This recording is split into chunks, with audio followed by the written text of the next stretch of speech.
জিন্দাবাদ আমাৰ দাবি মানি লাভ ন্যায় কৰ্মচাৰী সেৱা বিধি প্ৰকাশ কৰক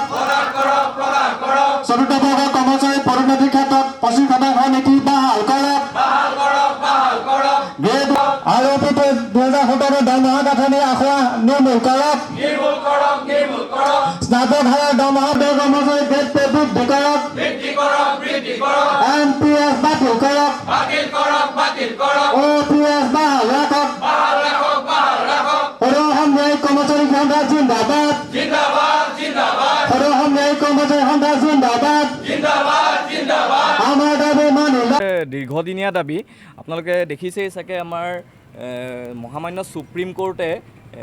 WPC 1022/1989 এই গোচৰটোৰ চূড়ান্ত হুকুম দিছিলে 7/10/2009 তাৰিখে। এই 7/10/2009 তাৰিখৰ সেই চূড়ান্ত হুকুম অনুসৰি তেখেতসকলে তেতিয়াই মাননীয় গুৱাহাটী হাইকোৰ্ট তথা অসম চৰকাৰলৈ নিৰ্দেশনাৱলী জাৰি কৰিছিলে যে অসম চৰকাৰৰ যিখিনি ন্যায়িক বিভাগত কৰ্মৰত কৰ্মচাৰী তেওঁক সেইসকলৰ বাবে এক বিশেষ পৰামৰ্শাৱলী প্ৰদান কৰিছিলে। কিন্তু আজি কোপতি প্ৰায় 37 বছৰ অতিক্ৰম কৰিলে সেই পৰামৰ্শাৱলী সম্পূৰ্ণৰূপে আজিও কাৰ্যকৰীকৰণ নহ'ল, যাৰ ফলশ্ৰুতিত আমি ন্যায়িক কৰ্মচাৰীসকলে